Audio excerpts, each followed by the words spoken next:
I personally believe that fear is the most destructive force in the world.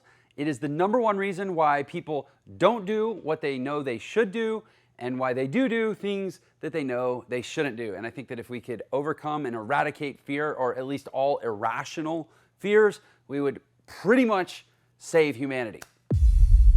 All right, so let's dig into fear. I think the more we can understand it, the more we can strategize on how to overcome it. There's a lot of different frameworks for understanding fear.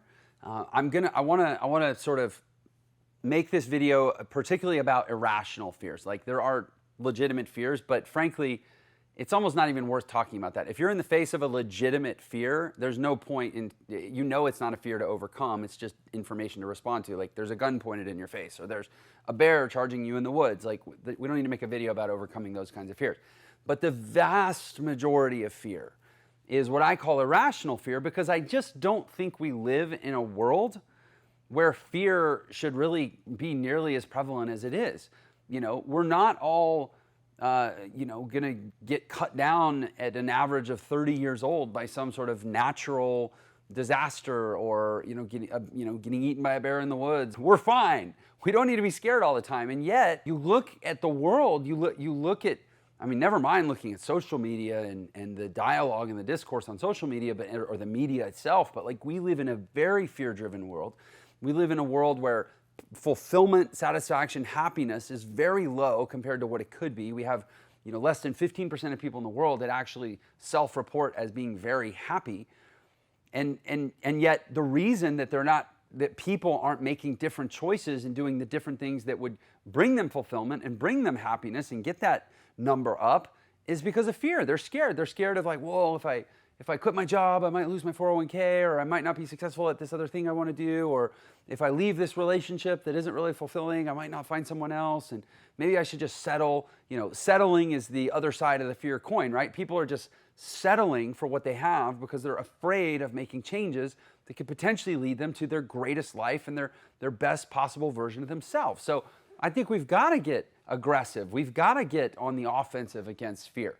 So again, there are a lot of different frameworks for understanding fear. The great acronym for fear, false evidence appearing real, that is, I think, a really great place to start for the kinds of fear that we're talking about, because evidence is all about, how you interpret it, how the conclusions you draw from it. And so when I say false evidence appearing real, what I mean is evidence that we're drawing, we're convincing ourselves means a certain thing. We're making it mean a real thing, a thing that becomes real for us because we think it's what the evidence suggests, but it's not really what the evidence suggests. We're drawing a false conclusion and making it a real conclusion because it becomes real, because it actually changes the real outcome of our life. It changes the decisions we make, and thus it changes the results that we get. So it's not that the evidence is false, but our conclusions about the evidence are false.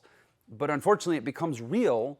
It's not even false. I guess it fits the acronym to say false evidence appearing real, but it's false evidence becoming real, because we're drawing these wrong conclusions and we're making it real in our life. And that's why we're unhappy. And that's why we're addicted. And that's why we're unfulfilled. And that's why we have, as a population, a lot of behaviors that clearly aren't moving us forward individually or as a species, but it's all because of how we handle and process fear. So let's get on top of it, okay? One of the easiest frameworks for understanding fear that I think we can all kind of use as a starting point actually comes from Brendon Burchard. He talks about these three categories of fear, and I really like this.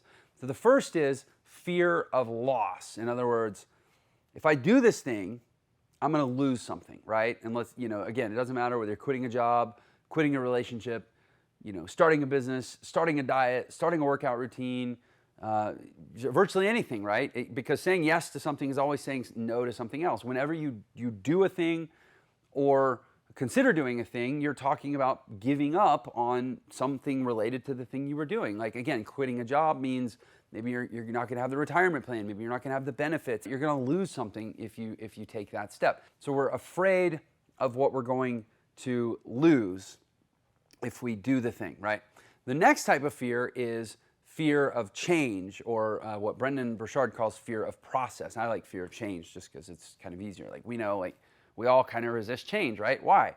Because it's hard, and change usually involves learning. I actually think a lot of it is a fear of learning. I think that the way we're conditioned, we come up through school, and the more schooling we get, the more learning we get, the more it becomes less acceptable to not know and more expected that we know.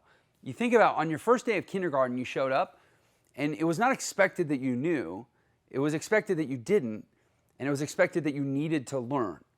Now, contrast that to like being in a college class.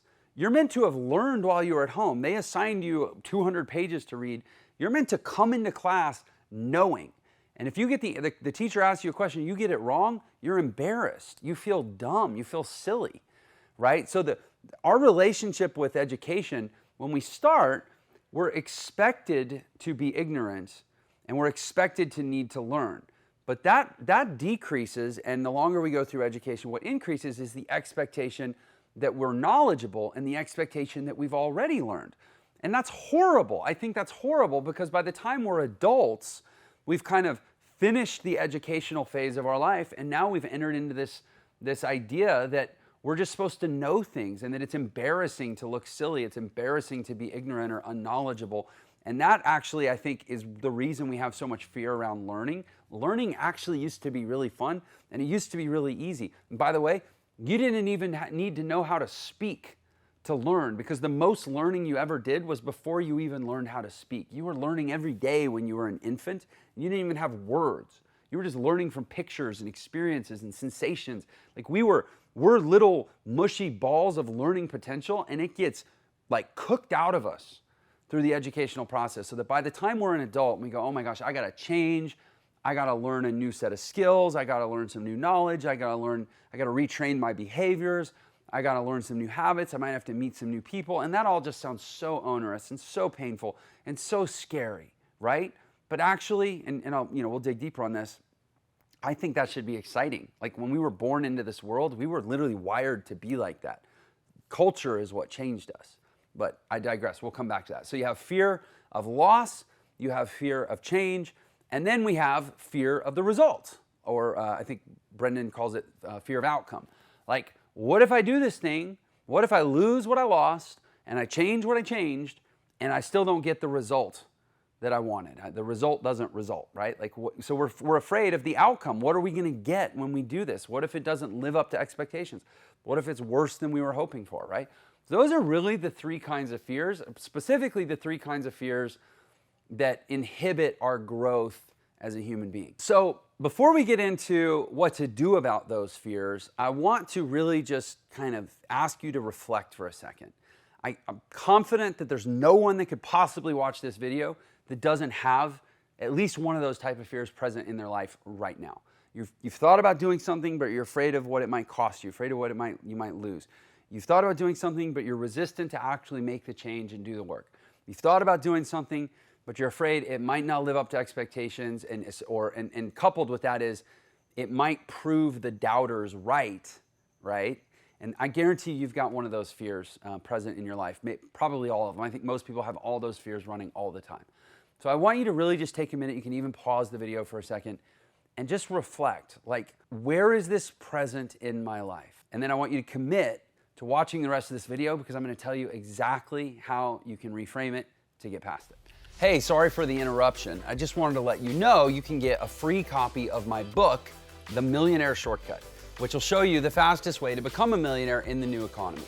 And there's a special link just for this episode in the description. So thanks for tuning in, and I hope you enjoy the rest of the episode. Okay, so hopefully you're clear on exactly what these fears are in your life. And before I tell you exactly how you can reframe them and work through them, I'm going to just tell you briefly about a time in my life when I was really, really nervous. I had a thing that I really believed deeply I was supposed to do, and I was very scared of the loss and the change and the outcome. And it's actually when I was 17 years old, and I was at boarding school, and I actually contracted mononucleosis, so I actually was exempted from all my classes, which wasn't that cool because I didn't have any friends, because it was my first time at the boarding school, and I got sick the first week I was there.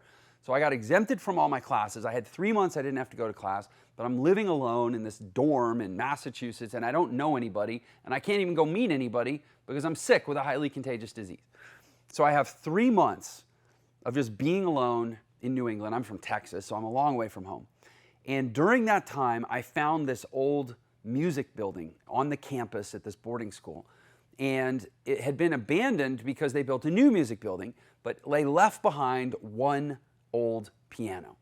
And so for 3 months, I was basically teaching myself to play this piano in this old abandoned music building because I couldn't go socializing with anyone and I couldn't go to class.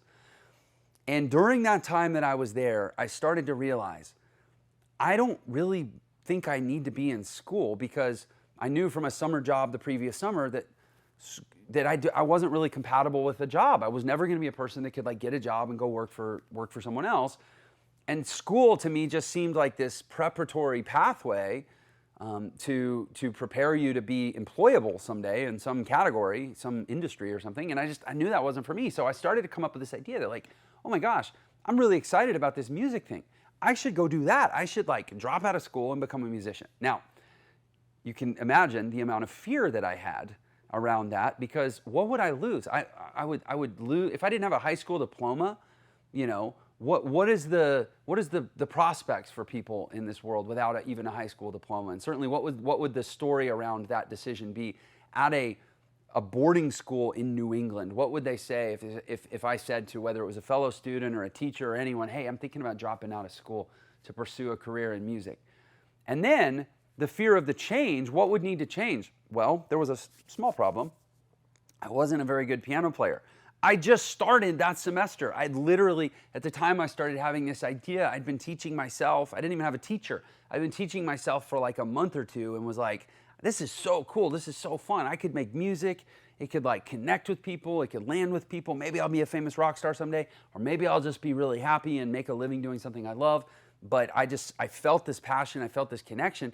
But I wasn't very good, and I knew that the amount of work that I would have to do to go from high school dropout beginner musician to actually working professional adult musician who could like support himself, because I know that I'm not going to drop out of school and then like beg my parents to support me for the rest of my life. Like if I'm going to make a career out of this, right? The amount of work that I was going to have to do was terrifying, right? And then finally, what if I fail? What if the outcome, what if it turns out I don't have the talent, or I don't have the stamina, and I never get good enough to even support myself doing it, only now I'm 25 years old with a high school dropout. I don't even have a high school diploma, right? So the loss, the change, and the outcome, they were all terrifying for me. And I remember talking to my parents, and they asked me the question that was really one of my first lessons in what it is that you do about these types of fears. It was my mom, actually. I was on the phone with my mom, and she said, okay, so you're scared. And first of all, I couldn't believe that she wasn't like, no, this is the worst idea ever. I had a great set of parents that really just wanted me to be happy, and they knew I was miserable in school. That's the whole reason I was at boarding school, is because I got kicked out of my previous high school, and the only place I could get into was this boarding school, because they knew I'd completely melt down at public school because I had problems with authority. And anyway, that's a whole other story. But my mom was like, well, okay, so these are all the things that are hard about it, but like if it worked out, tell me what could happen. Tell me what that would mean. And I started painting this picture with words of like what my life would look like if I could actually play music for a living. And then and she could tell, obviously I lit up about it, and she said, okay, well, you sound a lot more excited about what's going to happen if it works than you are afraid or disappointed about what's going to happen if it doesn't. Like your emotional energy was a lot more weighted towards the positive than the negative, but are you willing to do the work? And I said, yeah, I am. Like, I'll do anything. If this can really pan out, I'll do anything. And she said, okay, well, you got a year. Come home. And I ended up coming home from boarding school. I enrolled in the public school, but they bought me a piano so I could start practicing. And I ended up actually dropping out after about a month of being home. Going to the public school in the second semester of my junior year, I dropped out completely, and I was like, okay, Mom, you unleashed a monster. I'm committed. I'm all in. I need 10 hours a day so I can practice. And I bought a book, and literally it took a year, and I was able to start getting gigs as a working musician. And I spent most of the next decade as becoming one of the top working, session pianists in Houston. I played clubs, I played studio sessions, I played in bands, I played whatever. I played some really cool gigs and had a great career for a decade as a musician. because I was asked by my mom, and now the question that I ask to anybody that comes to me with these fears is, okay, enough about what you're afraid of. Tell me what you're excited about. Why are you considering this in the first place? And this becomes an exercise that you do in your mind, because the mind is a normalizing machine. The mind is a habituating machine. And in some of my other videos, I talk about the reticular activating system. It's called the ROS portion of the brain, the ascending reticular activating system. And it's the thing that takes us from awake to asleep. It toggles us in and out of consciousness, but it's also the thing that drives habituation or normalization. In other words, what we get used to seeing, we tend to see more of. And what we get used to thinking, we tend to think more of. And so you can condition yourself over time. Whenever you have fears, instead of focusing on the fears, you can condition yourself to focus on the excitement or the potential that is provoking the fears. Because if it's a fear of loss, or if it's a fear of change, or if it's a fear of a result or not getting a result, it's because you're considering making a choice or a decision that's provoking that fear. So instead, focus, talk to yourself, question yourself, journal about, paint the picture of what are you excited about if that change gets made or if that decision gets made and it does work out. So instead of the fear of loss, the excitement for the gain. Instead of the fear of change, the excitement for the growth. Instead of the fear of the outcome, the excitement for the outcome. The more you start to fixate on those and marinate in those and live in those and talk about those and be defined by those, you will redefine your relationship with fear. This is such a powerful idea. Let's use like one of the most irreconcilable conflicts on the face of this earth, like the Israeli-Palestinian ongoing feud, right?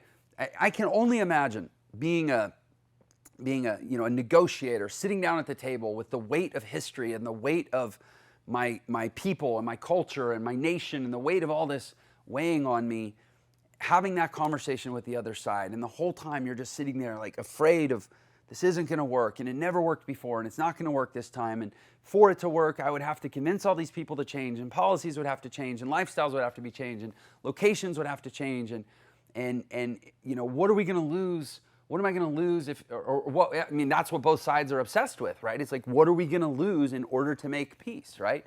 So I'm using that as an illustration. I don't mean to step into waters where I don't belong here. I'm just saying, like, there's no conflict or fear-driven situation on this earth that couldn't be improved if we could recalibrate our focus from the fear of loss, fear of change, fear of result, to the fear of gain, or to the excitement around gain, the excitement around growth, and the excitement around the result. It would change every conversation, both with ourselves and with other people, in which fear plays any part. Okay? So if you're getting stuck on trying to convert the fears into excitement, I'll just teach you to ask two basic questions of yourself. The two questions are, what do I really want in my life? And why do I not already have them? Or why do I not already have that? What do I really want in my life? And why do I not already have that? So whenever you're afraid of, and you're saying, I'm afraid I'm going to lose this, or I'm afraid it's going to be hard to change, or I'm afraid that it might not work out, I want you to stop and say, but what do I really want in life? And really take some time to paint that picture and vividly create that description and that imagery for yourself. And then say, okay, why don't I have it? And whatever the answer to that question is, that's the change. That's the thing that's provoking the fear. And having vividly described it as what you actually want in life, you now have the basis for the excitement that's going to help you convert that fear into enthusiasm and optimism, right? So it's literally just ask two simple questions of anything that you're afraid of. What do I really want in life? And why don't I have it? And the reason why you don't have it is probably why you're considering the thing that you're afraid of. See? It's that simple. Hey, if you liked this video, then you're gonna love this video. Think about your biggest goal. Why haven't you accomplished it yet? Well, if you're like most people, the answer is basic: fear. Fear can block many of your dreams from manifesting. But the good thing is, once you learn how to face fear, then it can be much easier to manage.